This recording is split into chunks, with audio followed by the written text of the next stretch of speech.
कोणतंही काम करताना स्मार्ट वर्क करायचं का हार्ड वर्क करायचं? Smart work. असं काम करायचं की काम पण पटकन झालं पाहिजे आणि जास्त ताण पण आपल्याला नाही पडला.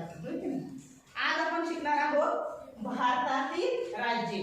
आता मी तुम्हाला हे सुंदर गाणं शिकवणार आहे. गाण्याची चाल इतकी मस्त आहे की तुम्ही हे गायलं आयुष्यभर तुम्ही कधीच भारतातली राज्य विसरणार नाही. तर सुरुवातीला मी तुम्हाला ही राज्य गाण्याद्वारे म्हणून दाखवतो. आंध्र प्रदेश, अरुणाचल प्रदेश, बिहार, आसाम, हिमाचल प्रदेश, छत्तीसगड,